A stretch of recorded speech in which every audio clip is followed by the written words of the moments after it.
Lammiileen Oromoo fi Itiyoophiyaa biyya baha giddugaleessaa keessaa tokko kan taate Saawud Arabiyaa mana hidhaa keessatti argaman maal irra jiru?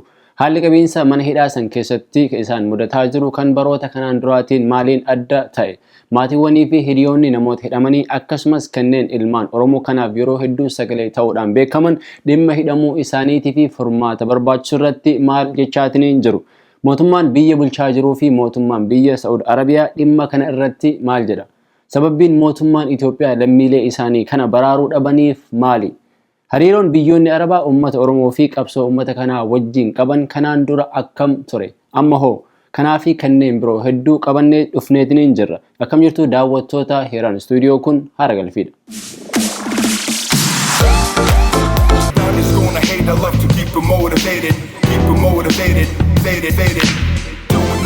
Rakkina jireenyaa, gadadoo, siyaasaa fi haalli jiruuf jireenyaa kan biyya abbaa isaanii irraa isaan baase ilmaan Oromoo fi lammiileen Itoophiyaa biyya Saawud Arabiyaa keessatti argaman rakkinoota arguuf nama dhukkubsu, dhaga'uuf gorraaf hin tolle jechuuf afaan nama qabu hedduu keessummeessuudhaan du'a, dhibee fi beelaaf saaxilamaatiin jiru.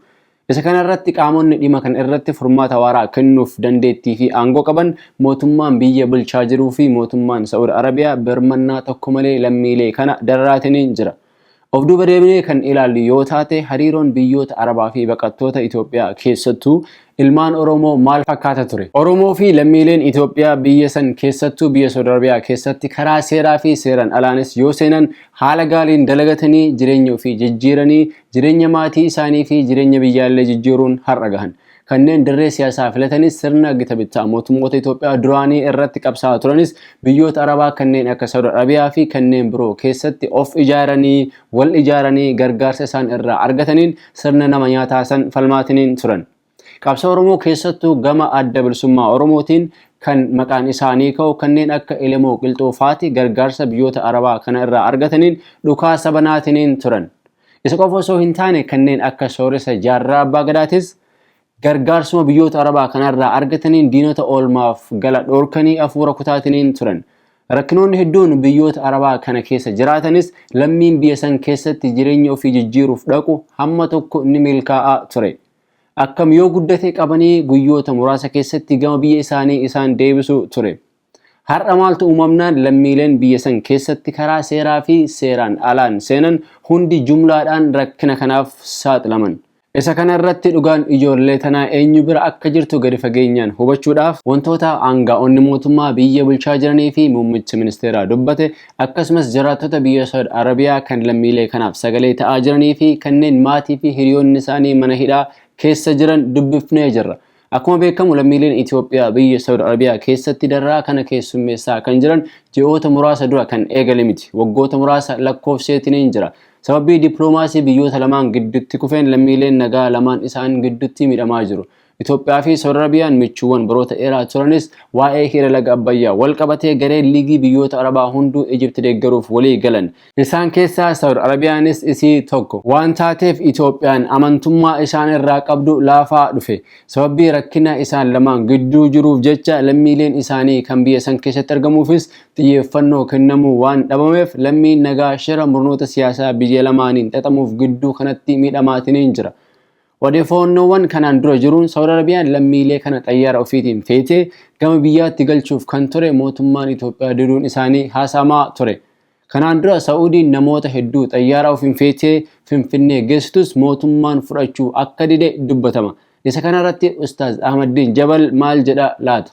Beekaa Ijipti gargaaruudhaaf sababa laga Abbaayyin Ijipti gargaaruu waan keessa tureef mootummaa Itoophiyaa irratti dhiibbaa baay'isuudhaaf jedhanii socho'aa jiru.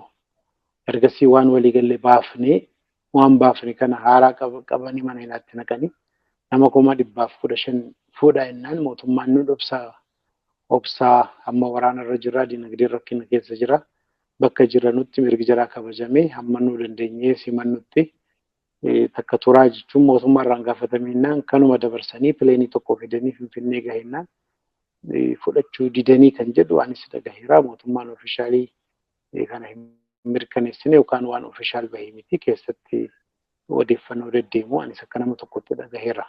Ustaaz Ahmadiin nama dhimma kana bal'inaan keessa beekuudha. wanta gama mootummaan deemaa jirus ni hubatu. Kanaafuu isaan gocha kana quba qabaachuun wanti kun dhugaa ta'uu isaa agarsiisa. Gama biraatiin immoo gaaffiin kana Kaamil Shamsuu gaafatamee ture. Kaamil dhimma kana itti dhiyeenyaan beekuu qofa osoo hin taane qaama mootummaa biyya bulchaa jiran keessaa isa tokko. Mana maree bakka bu'oota uummataaf dorgomanii filamanii paarlamaa biyyattii keessatti argamu.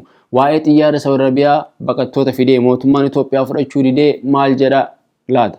Kana quba qabu. Kana odeeffannoo kana qabu. Kana mootummaan Itoophiyaa achi ka'ee lolli dhufee rakkina guddaatu mootummaa Itoophiyaa keessa ture jara kana ilaalchisee jechuudha. Rakkinni guddaan ture maali? Lammiin kun amma duraanii uummanni hidhamee achitti yennaan fe'uu eegalanii yeroo yeroodhaan fe'uu eegalanii lolli dhufnaan kat godhanii uummanni keenya gidduu kanatti waggaa tokkoof ji'a 6 waggaa tokkoof ji'a 8 almost namni hin fe'amne jechuu dandeessa jechuudha. Isa kana Ustaaz Kaamil arguu baatee beekeetu irra dabruu filatee isaaniif rabbii isaaniitu walitti beeka. Haa ta'u malee shirri guddaan gama mootummaa fi imbaasii akkasumas qaama dhimma haajaa alaatiin jiraachuu ni dubbata. Shirri mootummaan akka mootummaa waliigalaatti yoon jechuudha baaddes wucci guddaa'ee keessatti shirri ture. Imbaasii keessatti achitti jiru shirri ture. Shira cimaadha. Warra horii qaburraa horii fudhataniit yeroo isaan itti saafarsiisan yeroo isaan itti horii fudhatanii mana hidhaa keessaa achumatti baasan Suudii shurxaa yookaan poolisii Suudiitti walii galanii waan isaan godhan wantoota kana jira. Dhimma haajaa alaas yoo taate muummicha ministeera biras yoo taate rakkinni qaama gama mootummaa bira jiraachuu Ustaaz Kaamil Shamsuu hamma danda'een kaa'ee jira. Ustaaz Kaamil gama toora Feesbuukii qofa osoo hin taane miidiyaa irrattis argamuudhaan lammiilee kanaaf sagalee ta'aa ture. Ammas ta'aa jira. Isa kana gama miidiyaa qofaan osoo hin taane walgahii paarlaamaa idilee mootummaan biyyattii Itoophiyaa irrattis akkasitti gaafii mootummaaf dhiyeessee jira. ከቅርብ ጊዜያት ወዲህ የሀገራትን የፖለቲካ አስተላለፍ በመከተል ወዳጅ የነበሩ ሀገራት ጎራቸውን የቀየሩበት ሁኔታዎች ይስተዋላሉ። እንደማሳያም በርካታ ዜጎች በተለያዩ ሀገራት ለእስር ተዳርገው ላላስፈላጊ እንግልትና ስቃይ እንዲሁም ለሞት እየተዳረጉ ይገኛሉ። ለምሳሌ በሳዑዲ አረቢያ እንዲሁም በእምሬት አንዳንድ ቦታዎች ያለውን ችግር መጥቀስ ይቻላል። እነዚህ ዜጎች ከእስር ወጥተው ወደ ሀገራቸው እንዲመለሱ በመንግስት ጥረት እየተደረገ ቢሆንም በምን ደረጃ ላይ እንደሚገኝ ቢገለጽልን ላለሁኝ አመሰግናለሁ። Mana maree bakka bu'oota miseensa hammasanii of keessaa qabu namni kun qofti dhimma kana irratti gaafii gaafachuun nama gaddisiisus Ustaaz Kaamil kana gochuu isaaniin galatoomfamuu qabu. Hunda mormuu osoo hin taane gaaf tolchan tolchite gaaf balleessan balleessite aadaa jedhu qabaachuun gaariidha. Haa ta'u malee deebiin muummichi ministeeraa gaafii Ustaaz Kaamil Shamsuu kanaaf kenne hedduu nama ajaa'iba. Qoosaallee fakkaata. ፈተናው ምንድነው? ሰዎቹ ኢሌጋል ይሄዱ ናቸው። ሁሉም ፓስፖርት ያለው አይደለም። ሁሉም ኢትዮጵያዊ ለመሆኑ እርግጠኛ አይደለሁም። ሁሉም ከዚህ ሳውዲ የሄደ መሆኑን ማወቅ ያስቸግራል። የሰለጠኑ ገዳዮች አሉበት ይባላል። ብዙ ጉዳይ የሚወራው ቁጥሩ ደግሞ ከፍተኛ ነው፣ 100 ሺዎች ነው። እና ዝም ብለን ብናመጣ የኢትዮጵያ ሕዝብ እንደተለመደው የራሱን ዜጎች ተቸግሮም ቢሆን ቂጣም ጎመም ተካፍሎ ይኖራል። ጠፍቶን ሳይሆን ስጋት ስላለብን ነው ነገሩን ያዝ አርገን ቆም አርገን እየሰራን ያለነውና ንጹሃን አሉ የሚጎዱ ለምሳሌ 100 ሰዎች lammiileen Itoophiyaa biyya Saudii keessatti argaman yeroo jalqabaaf osoo hin taane waggaa hedduuf biyya sanitti dalagataa gama biyyaatti deebi'aa turan. Baran ammoo maaltu adda isaan taasise? Muummichi ministeera gaafa asiin dura Kaayiroo deemee xayyaara ofiitti gaafa fe'ee galeen paaspoortii gaafateeti? Waraqaa eenyummaa gaafateeti? moo gaafa sanuu garaan osoo hin taane suuraadhaaf wanti sun taame? በግብጽ በእስር ላይ የነበሩና ተፈተው ወደ ሀገራቸው የገቡ ኢትዮጵያውያኑ የኢትዮጵያ መንግስት ከነበርንበት ስቃይ እንድንወጣ ስላደረገን ደስተኞች ነን ብለዋል። በጣም ነው የምናመሰግነው። እናት ልጆቿን ሰብስባ ሀገር እንደምታቀፍ ሁሉ አብሮ እንደመጥቶ ለኛ ገድ አስጨርሶ ይዞን እንደገባ ሁሉ haalli siyaasaa biyyattiin yeroo ammaa keessa jirtu akka shakkan isaan taasisuu danda'a. Waraana biyyattii wal qabatee nama hunda amanuu dhabuun ni danda'ama. Faannoon hedduun hidhachuun wal qabatee zinnash amanuu dhabuun ni danda'ama. waraanni bilisummaa Oromoo baay'achuu wal qabatee shimee shakkuun ni danda'ama. Garuu dubartoota mana hidhaa keessatti ilmoo wajji rakkatan kan akkamitti shakkan? Yoo qorachuun isaan barbaachise maaf gama biyyaatti deebisanii galchanii kaampii tokko keessatti walitti qabanii hin qoranne? Siyaasaa ofii fi sirna bulchiinsa ofiitti amanummaa dhabuun lammii nagaa gadadoof saaxilaa jira. Manni hidhaa Saudi Arabiyaa kanaan dura hidhamtootaaf kabajaa qaba ture. Nyaataa fi dhugaatii isaaniis sa'aatii eeggatee laatamaaf. Kabajaa kan lammii isaa irraa mulqee mootummaa Itoophiyaa malee jaratti abaaramtuu Arabaa sanii miti. Saa abbaan gaafa cabse ormi ija balleessa jedhamiti Oromoon yoo mamaaku. Kiyaar Bashir nama biyya Saudi Arabiyaa keessa waggaa 5 oliif jiraataa turedha. Booda irratti immoo ji'a tokko qofaaf hidhamee gama biyyaatti deebi'uu fi manni hidhaa maal akka ture akkasitti dubbata. Maqaan koo Kiyaar Bashir jedhama. Saudi Arabiyaa kanan jiraadhe waggaa 5 Saudi Arabiyaa jiraadheen jira. Garaagarummaan hidhaa yeroo ammaa fi kan durii garaagarummaa baay'eetu jira. Garaagarummaa jalqabaa keessaa immoo dur manni hidhaa tokko keessa nama 45 hanga 67tu jira. Amma immoo namoota 150 hanga nama 200ti jechuudha.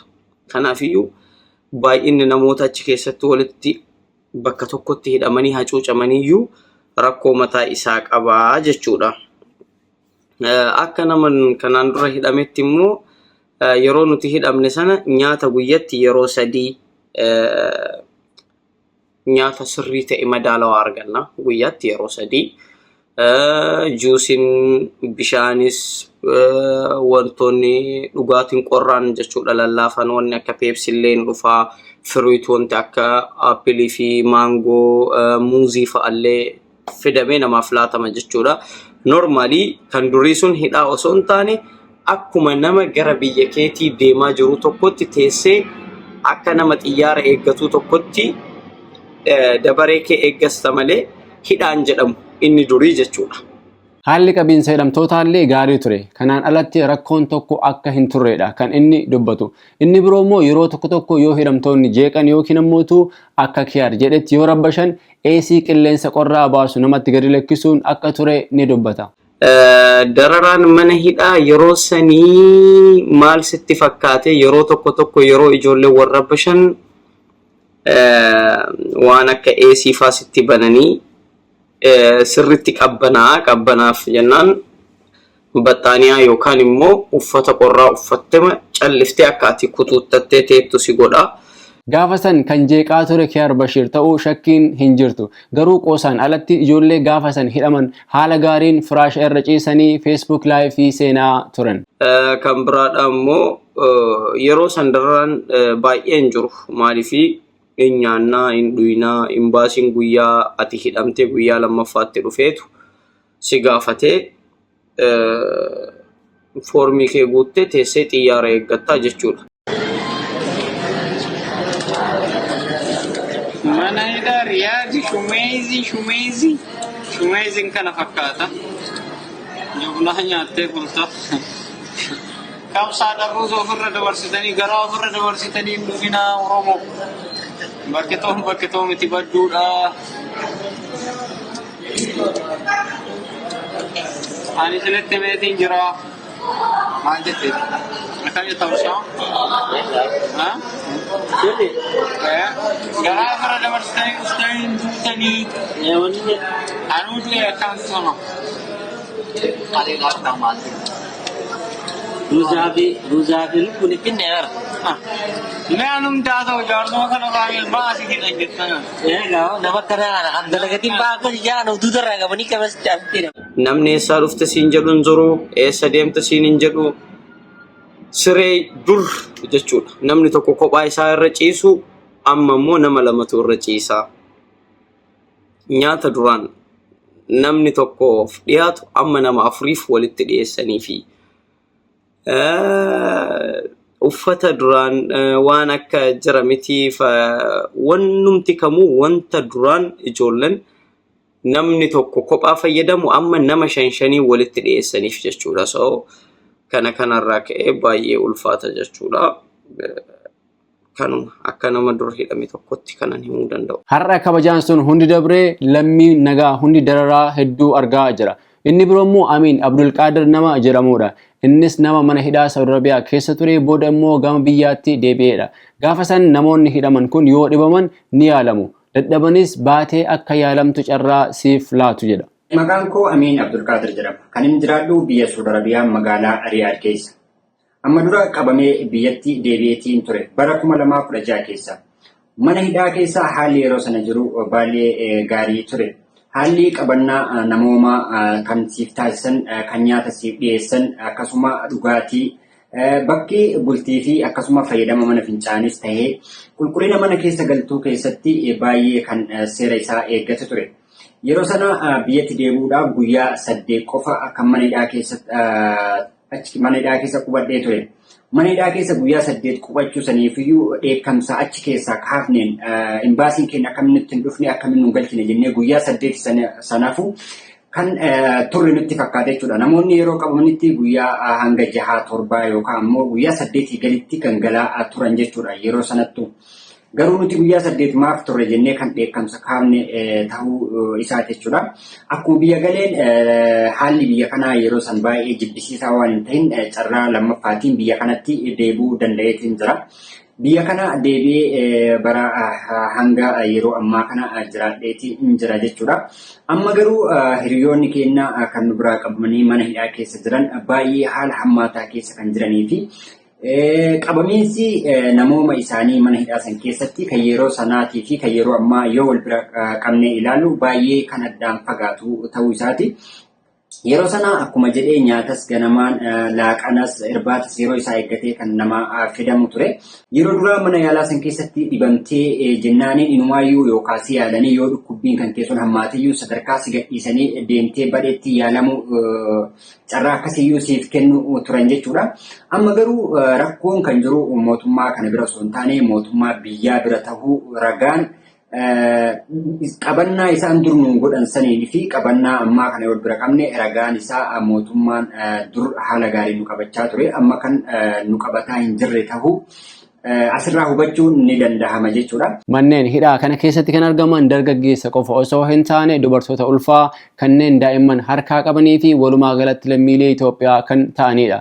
Namoonni achitti argaman kan maatii, obboleessa, obboleettii, haadha manaa fi abbaa manaa hidhaa san keessaa qaban hedduudha. Isaan keessaa Kadir Haaruun isa tokko. Biyya Saudi Arabiyaa keessa nama waggaa 7 jiraatedha. Assalaamu alaikum warahmatullahi wabarakatuhu. Ashama kam jirtu ilmaan Oromoo guutuu idil addunyaa irratti argamtan heeraan istuudiyoon lammiilee Oromoo akkasumas sabaaf sablammoota mana hidhaa Saudi Arabiyaa garagaraa keessatti rakkachaa jiraniif sagalee tokko keessaniif hedduu tokko galatooma ulfaadha. Gaafii jalqabaa maqaan kiyyaa Kadir Haaruuniin jedhama kan itti dhaladhee Oromiyaa Arsii ana gadaba hasaasaati. Ani biyya Saudi Arabiyaa kan jiru waggaa 7 jira. Kanneen hidhaa jiran keessaa maatiin kiyyaa isa tokko. Maatiin kiyyaa daa'ima ji'a 2 fi haadha manaa koo dabalatee jechuudha. Asirratti rakkoon biyya Saudi Arabiyaa kana keessatti dhalate kun yeroo tokkoon kan argame osoo hin taane adeemsuma keessaa waggaa 2-3 dabran keessaa kan jiruu fi yeroo ammatti immoo haala sadarkaa yaachisaa lubbuu namaatiif sodaachisaa ta'eerra kan gahedha jechuudha. Kanaan wal qabatee waggoota 2 dabraniin keessatti gara biyyaatti deebi'uudhaaf yaaliin goonillee nuuf hin mijanne. Sababni isaa imbaasiin Itoophiyaa kan Saudi Arabiyaa jiru akkasuma qoonsilaan Jidda jirus hojii dippiloomaasii gaarii hojjetaa waan hin turreef jechuudha. Kun immoo rakkoo mootummaa Itoophiyaati jechuudha. Daa'imni ji'a 2 hidhaa keessatti argamu namummaa wanti jedhamu kun jiraachuu isaatu nama shakkisiisa. Haasaa muummicha ministeeraa waa'ee kana irratti dubbateen yoo madaallu taate hidhamtoonni kun namoota paaspoortii fi waraqaa eenyummaa qaban akka hin jirre dubbachuun isaa ni yaadatama. Isa kana irratti immoo Kadir Haaruun kan haadha manaa fi daa'ima ji'a 2 mana hidhaa keessaa qabu akkas jedha. Gaaffii fi deebii hadhaa mootummaan Itoophiyaa gaaffii mana keessaa gaafatame Kaamil Shamsuutu gaafate deebisaan mootummaan Itoophiyaa kenne waa'ee paaspoortiiti. Akka fakkeenyaatti maatii kiyya kaasuun ni danda'ama. Maatiin kiyya nama paaspoortii harkaa qabanii fi akkasuma waraqaa gandaa kan waggaa 2 guutiin kan waggaa 1 fi ji'a 6 mattaawqaa isa jedhamu kan jechuudha. Waraqaa eenyummaa gandaa harkaa qabanidha jechuudha. Kanaaf waa'ee paaspoortii yoo ta'e namoonni hedduun kan paaspoortii harkaa qabanii fi akkasumallee waraqaa eenyummaa gandaa isaanii ibsu kan harkaa qaban ta'ee osoo jiru imbaasiin guyyaa takkaallee dhaqee waggaa 1 keessatti kan dhaqee guyyaa takkaallee hin gaafatinii jechuudha. Inni biroo immoo lammiileen kun karaa seeraan alaa fi seeraan jedhee ture. Haa ta'u malee kufaatii dippiloomaasii biyyoota lamaan gidduutti kufeen kan miidhamaa jiru kan waraqaa hin qabne qofa osoo hin taane kanneen waraqaa jireenyaa fi hojii guutuu qabanis sababii lammii Itoophiyaa ta'an qofaaf hedduu dararamaatiin jiru. Isa kanarratti Kadir akkasitti dubbata. Yeroo ammaa kana Itoophiyaa ta'uun akka yakkaatti kan laallamuu fi bakkuma argamanitti kan nama adamsiisuu ta'uu isaati jechuudha. Kana yoon jedhu lammiileen Itoophiyaa biyya Saudi Arabiyaa keessatti rakkachaatiin jiranii lammiilee waraqaa seeraan qabne qofa osoo hin taane lammiilee dhuma guutuu maqaa Itoophiyaa jedhan himatanidha jechuudha. Rakkoon rakkoo siyaasaa ta'uu irra namni waraqaa seeraa qabullee hedduu tokko rakkoo guddaa keessa jira jechuudha yeroo ammaa kanatti. Namoonni dhimma kana itti dhiyeennaan hordofaa jiran hoo maal jedhu? Karaa miidiyaa hawaasaatiin Abu Hanifaa jedhamuun beekama. Namoota dhimma lammiilee keenya kan Saudi Arabiyaa hidhaa keessatti daramaa argaa jiraniif nama dalagaa idilee isaa godhatee halkaniif guyyaa sagalee isaaniif ta'aa jirudha. Gadi fageenyaanis beeka. Garaagarummaa mana hidhaa kanaan duraa fi ammaan wal qabatee keessattuu dubartootaa fi haadha ijoollee akkasitti ibsa. Saudi Arabiyaa keessaafuu qabiin waggaa 2 as waan hedduutu jijjiirame jechuudha. Jijjiirama sana keessa duraan jumlaadhaan nama hidhuun hin jiru abdii. Jumlaa gaafan siin jedhu dubartii haadha daa'imaatii fi dubartii ulfa garaadhaa qabduu fi kan hin qabne wal keessa qabuun hin jiru gonkumaa yoo mana cabsanillee dubartoota qofa yoo arganii dhiirri meetii jedhanii gaafatanii yoo dhiirri hin jirre yoo dubartiin kadhattee hin qabanu dhiisanii deeman kabajaa qabuuf jechuudha ni kabajan dubartii dhugaa dubbachuuf dubartii ni kabajan araamni duraan poolisiin jechuudha. Amma garuu jumlaadhaan sii qabanii kan kabajamuu qabduuf iyyuu kabajaa isiidhaaf malu hin laatan jechuudha. Kan kabajamuu qabdu silaa dubartii keessaa yoo dubartii deessee daa'ima harkaa qabduuf kabajaa olaanaatu malaaf ture. Garuu dubartii halkan deessee ganama qabantu jira jechuudha. Kun duraan hin jiru waan amma baratanidha. Biyyi kabajaa hammas gahu qabdu amma immoo maal taanaan waggaa 2 keessatti dugda garagaltee dararaa hamma kana gahu raawwachuudhaaf dirqamte. Mootummaan Itoophiyaa lammii isaaf dantaa dhabus mootummaan Saudi Arabiyaa mirga namoota hidhamteef kenname eeguutu irra ture. Isa fayyaa qabu osoo hin taane kan dhibames yaalanii biyya isaaniitti deebisuu ture. Dhukkubsataan hin yaalamu duraan garuu mana yaalaa geessanii mana hidhaatti hin deebisan ture. Dhukkubsataa mana hidhaatti hin deebisan. Mana yaalaa geessanii achuma biyya galchan ture. Nama dhukkubsatee kutaa hidhamaa keessaa ba'e hidhaatti hin deebisan. Fayyullee biyyatti dabarsan jechuudha. Amma garuu dhukkubsatee watwaatee ka dhiigni afaanii funyaaniin ba'u ka viidiyoon agarru ka jarri ulaatti poolisiitti tumanuu warra hudhaa dha'ee sana toorcharii godhan tumanii. Isa du'ee bira ciisu jechuudha. Nuti maal sin eegoone maal sin goone kan sin gate kan hajaa keessan dhabe dantaa keessan dhabe mootummaa keessanii ni malee nu halkan tokko sin bulchuu hin barbaadnu ka jedhu argaa oolla warra hidhamerra dhagaa oolla jechuudha. Har'a immoo kun hunduu dabree lammiileen mana hidhaa keessatti du'aa jiru. Deessuun simmintoo irratti deettee ilmoo isii baraaruu dadhabdee du'aaf jireenya gidduutti argamu. Abu Hanifaan waa'ee hiriyaa isaa kan niitiin ulfa ji'a 8 hidhamte booda immoo deettee ilmoo isii dhabdee rakkina sammuu keessa jirtu akkasitti dubbata. Dubartii ulfaa qabuun hin turre gabaamatti duraan. Haadha manaa saayiba kan kootee jajaa dura ulfa ji'a 8 wajjin qaban. Saraanii irratti deesse jechuudha. Balaaxaa yookaan immoo simmintoo qabbanaa irratti deesse. Arma hin qabu. Mucaa kootiif maali armanaaf fidaa jettee yeroo itti guyyaa 3 gaafattee mucaan beelarraan duute jechuudha daa'ima irratti haati amma xiinsammuun si tuqame rakkoo sammuu keessa jirti haadha manaa saayiba kootii hiriyaa kootii jechuudha. Kun hin turre duraan waan amma baramedha. Kana kan caalee inuma hin jirre dararaa hamma kanaa sababbii lammii Itoophiyaa ta'uun qofa malee sababbii waraqaa qabaachuu fi qabaachuu dhabuutiin kan isaan irra gahee miti. kanneen dararaa kana hunda keessummeessaa jiran harki caalu kan waraqaa hin qabne ta'anis kan qabanis akka bineensaatti ilaalamaa jiraachuu isaanii Abu Haniifaan ni ibsa. Amma kan qabamaa jiru uummanni keenya kan miidhamaa jiru Itoophiyaa uumama ta'e hunda jechuudha. Akka gartee jechuudha. Lafarraa balleessuu wayii. Warri hiiqa kan dhugumatti haqiiqan kan miidhamaa jiru warra hiiqaamaa hin qabne kan dararamaa jiru kan rakkoo gurguddaa argaa jiru warra hiiqaamaa hin qabne haa ta'u malee warri qabanus immoo rakkoo guddaa keessa jiran. Yeroo hojiidhaaf bobbaanu hiiqaamaan isaanii waan gartee naashinaalitiin isaa Itoophiyaa ta'ee fi hiiqaamaa sobaati foorjiliidha jedhanii ashaaraadhaaf geessan jechuudha. Qabanii nama guyyaatti 3 deebi'u jira. Nama guyyaatti 5 deebi'u jira. Akkas hojjetu dhabe. Waan naashinaalitiin isaa Itoophiyaa ta'e qofaaf jechuudha hiiqaamaan isaa. Hin amanan jechuudha. Konkolaachisaa gaafa qabanu hiiqaamaan isaa waraqaan teessuma isaa Itoophiyaa waan ta'eef lammummaan isaa dirqama ashaaraa goosisan dhaqanii. Kanneen hidhaman qofa osoo hin taane kan osoo hin carraa hidhamuu isaan hin qunnamin gama biyyaatti galuuf fedhii qabanis dhorkamaa akka turan himu. Kadir Haruun haadha manaa isaa fi daa'imni isaa ji'a 2 osoo hin hidhaminiin duratti gama biyyaatti galchuuf yaalus hin milkoofne jedha. Fakkeenyaaf ani ji'a 9 dabre kana keessa maatii osoo isaan mana hidhaan seeniin duratti gama biyyaa deebisuudhaaf yaalii bal'aa taasisaatiin ture. Garuu imbaasiin Itoophiyaa yeroo garagaraatti waan naman keessummeessineef jecha akkasuma immoo yeroo keessummeessuttis yeroo muraasa qofa 7-2-3 qofaaf hojjetaa waan dhaabuuf jecha bifuma saniin maatiin asumatti dararaa kanaaf saaxilamuu danda'aniitiin jiranii jechuudha.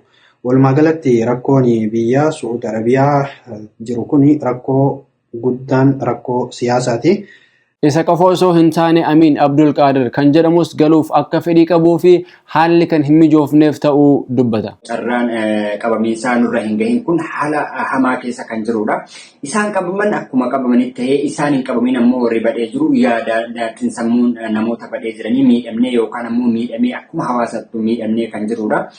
Maaliifi hiriyoonni keenya haala san keessa jiranii nutis yoo itti dabalamne haala kana mudannaa kan jennu isaan akkuma qabamnetti ta'ee nuti ammoo warra yaadaa fi cinqiidhaan keessa jiru.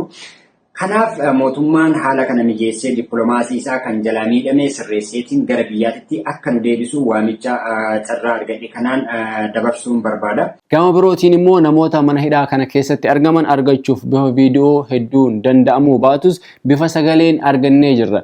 Dubartoonni mana hidhaa kana keessatti argaman daa'imman isaaniif aannan dhabanii miidhamaa jiraachuu dubbatu. Ilmaan qabna, ilmaan keenya as keessatti aannan kannaa hin jiranii aannan torbaanirraa guyyaa 15 keessaa waan gudunfaa xiqqoo takka nu kannanii gudunfaan isaan nu kannan torbaan hin geessuuf ijoolleedhaan jechuudha. Guyyaa 5 hin geessuuf guyyaa 4 hin geessuuf akkasumaanis haffaasaan isaan nu kannan 8 10 10 kun guyyaa 15 kan nu kannanii guyyaan 15 miti guyyaa 3 gee haffaasaan isaan nu kannan. Mana kana keessa golirra kanneen nama 200 ol nama 300 nama 250 ilmaan yoo hojjechu ilmaan malee jechuudha. Ilmaan malee nuti nama 200 ilmaan hojii nama 300 ilmaan kana hojii mana xiqqaa kana cimsibeet irra waliidhaa kana keessatti hidhaa jirran akka malee rakkachaa jirre jechuudha. Rakkoo teenya tana mootummaan maaliif nu furuu dhabe ilaarraa nuti baatii 6 baatii 7 jirraaf keessa. Guddaan hamma tokko obsuu danda'a. Daa'imni kana hundaa hin beekne akkamitti obsuu akka dandeettu beekuun salphaadha. Rakkinni hammaatu irraa kan ka'e dubartoonni mana fincaanii seenanii lubbuu ofii baasaa akka jiranis dubbatu. Kanaan dura haadha ijoollee lamaatu mana fincaanii seenee lubbuu ofii baasee jedhu. Amma abiriite amma dura watana ala rabbii seenee qilleensi qabbanaa itti bu'ee anakkas Allahu a'lamu amma maqaa isa kuttee maal biisee isheen ala kanatti qabbanaa nakati gaawwantee qabbanu kan mataan jettee agarranti ganamatti lafaa haala jechuudha. Haadha daa'imaa turte? Sammuuti walleeni haadha daa'imaati lamaati. Faana immoo rakkina sammuutiin wallee kaatee hammaa madeessee fannifte hammaa keessatti fanniftee duuti. Dibireedee keessatti jechuudha. Sababii kanaan haadha, abbaa manaa, obboleewwanii fi ijoolleen isii gadda guddaan haguugamanii jiru. Namni inuma du'a. Haa ta'u malee duuti gara maleetuun hedduu nama dhukkubsiti. Ana dabalatee namni Oromoo ta'e mana hidhaa biyyattii sanii keessaa hiriyaa yookiin ammoo maatii kan hin qabne hin jiru. Isaan keessaa tokko Ramadaan Waliyyiiti. Ramadaan ilma obboleessa abbaa kiyyaati yookiin abbeeraa kiyyaati. Hidhamanii ji'oota hedduuf kan daramaa hedduu argaa jiran keessaa isa tokko waa'ee dararaa isaan irra gahaa jiru akkasitti dubbata. كم نجا يمكن فيك السنة حالنا مكانكو رمضان يبشر سلامة كان أرجمو مقالات من هذا شو يصير طريق الخارج العربية هذا Ramadaan kanaan dura carraa argame fayyadamuun namoota mana hidhaa san keessaa feesbuukii laayifii irratti seenanii gocha achi keessa jiru ibsaa turan keessaa isa tokko. Amma isaa fi namoota viidiyoo achi keessaa waraabanis dararaa hamaatu irra gahaatiniin jira.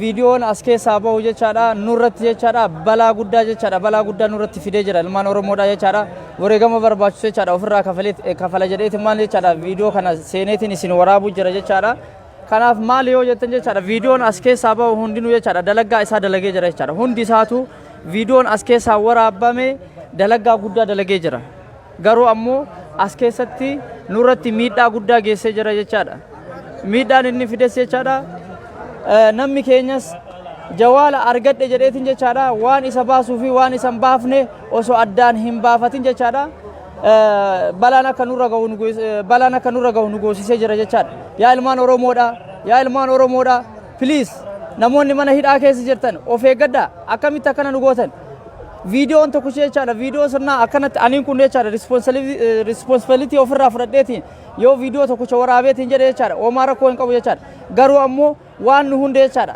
xariqal karjiin kun akka jiruun ballagamee jira ilmaan Oromoodha jechaadha kana booda sagaleen keenya hin dhagaamaaf hin dhagaamu Allahu aalam jireenyi jechaadha duraanuu jechaadha hin jirru amma ammoo akka hin jirretti nu awwaaluu deeman jechaadha kanaaf viidiyoo kana sheer nu godha yoo kiyyas bade jechaadha kakaawwanii akka hin banneef hin gad bahee dubbataa jira jechaadha ilmaan Oromoodha. Furmaanni jiru walxaxaa ta'us furmaanni waaraa mootummaa bira jiraachuu dubbatu. Abu Haniifaan hawaasni Oromoo bal'aan dhimma kanarratti ijoollee teenya nu galchaa jedhee mootummaa irratti dhiibbaa gochuu akka qabu dubbata. Oromoon diiyaasporaa addunyaarra jiran immoo wanti isaan nu gochuu qaban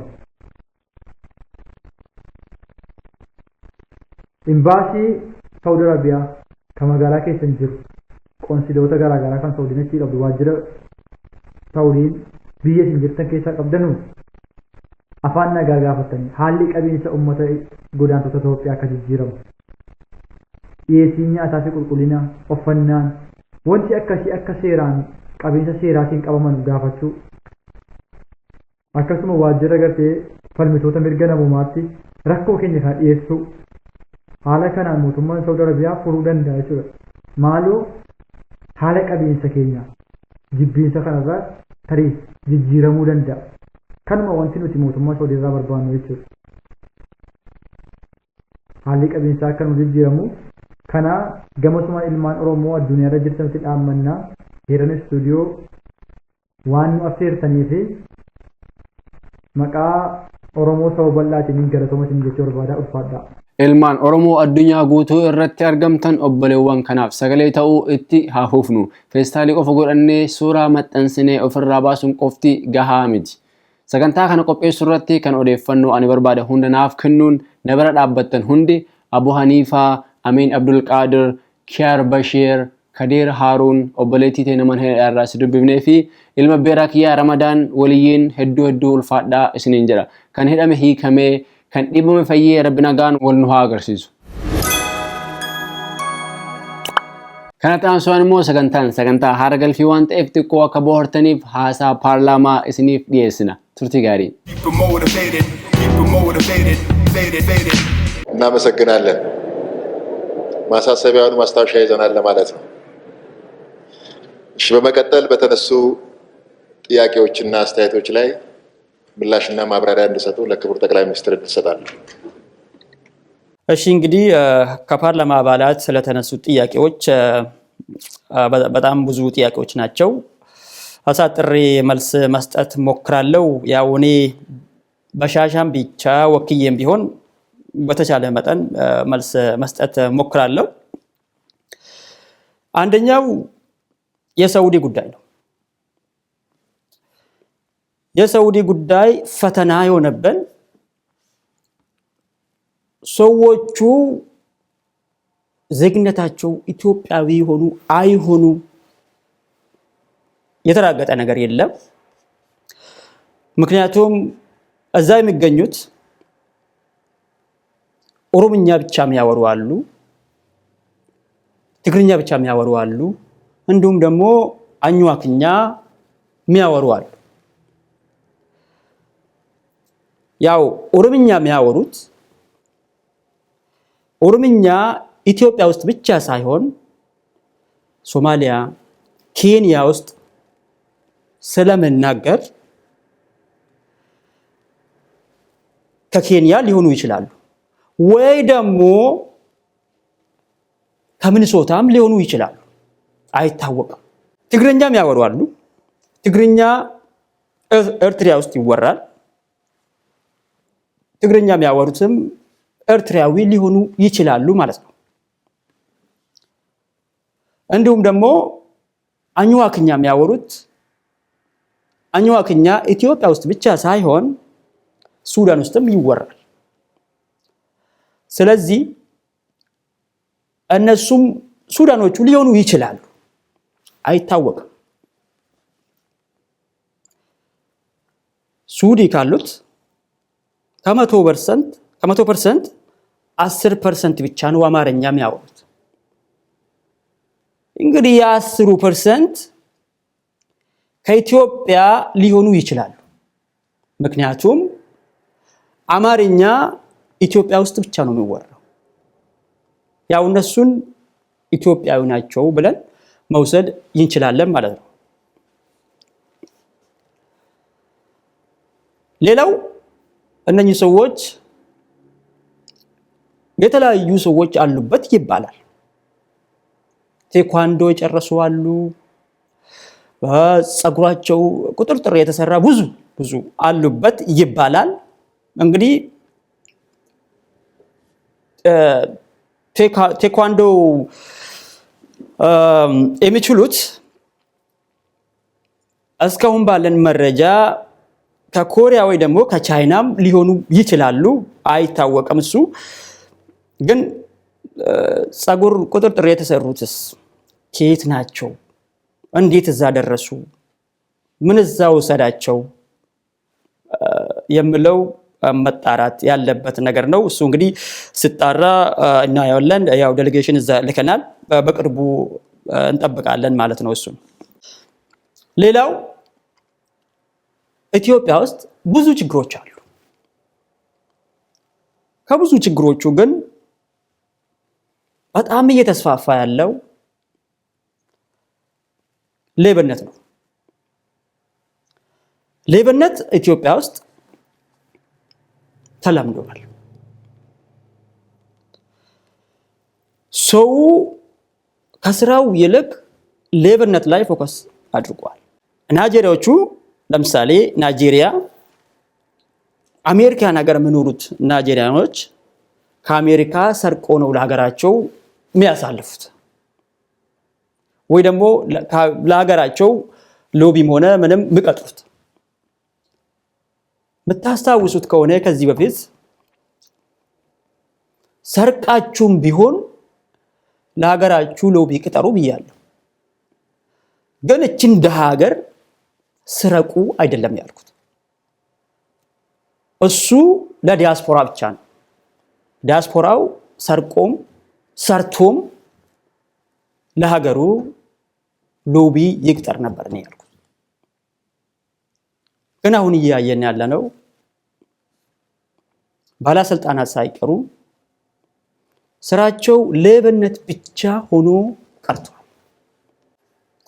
ለምሳሌ ልጅ ከአባቱ ብር ሰርቆ ገርልፍሬንዱን ከጋበዘበት ገርልፍሬንዱ እሱ ሰርቶ ያምጣ ሰርቆ ያምጣ አታውቅም። ብር ሰርቆ ሳመጣ ግን ትጠቀመዋለች። ግን ለሷ ያልገባት ሰውየው ቺትነት እየለመደ እንደሆነ አልገባትም። ስለዚህ ሰው በየቤታቸው ገንዘብ ሳመጣ ኬት ነው እንዴት ሊመጣ ቻለ ብለን ማየት ጠቃሚ ነው ብዬ ገምታለሁ። ሰው ነፃ ጸዳ ብሎ ሲሆን ነው የሚያምርበት።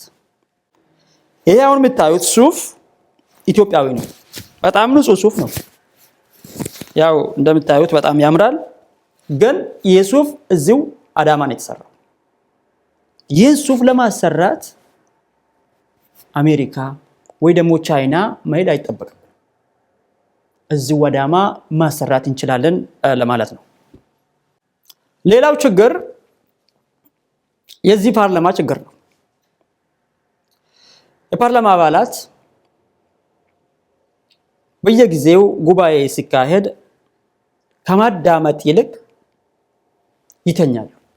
የእንቅልፍ ችግር ማለት ነው። የፓርላማ አባላት እዚህ ለምን እንደመጡ ራሱ የተረዱ አይመስለኝም። ምክንያቱም ሁሌ ስተኙና ያለን አሁን ይሄ ፓርላማ ምኑ ነው የሚተኛው? የኢትዮጵያ ፓርላማ አባላትስ ምን አላቸውና ነው የሚተኙት? ሀገሪቷ ከክንፍ እስከ ክንፍ እየተዋገች እያለች የፓርላማ አባላት ምን አስተኛው? ወይንስ ደግሞ ያው ጁንታ ሸኔም እዚህ ፓርላማ ድረስ መጥቶ እስከቀሰቀሰ ነው የምንጠብቀው ማለት ነው? የተከበረው ፓርላማ የተከበረው አፈ ጉባኤም የተከበራችሁ የፓርላማ አባላት ይህን እንድታስቡበት እጠይቃለሁ። Egaan daawwattoota keenya daawwachaa kan turtan haara galfii ture. Sagantaa keenya sa'aatii dilee sagantaa torbetti al tokko isiniif qophaa'a.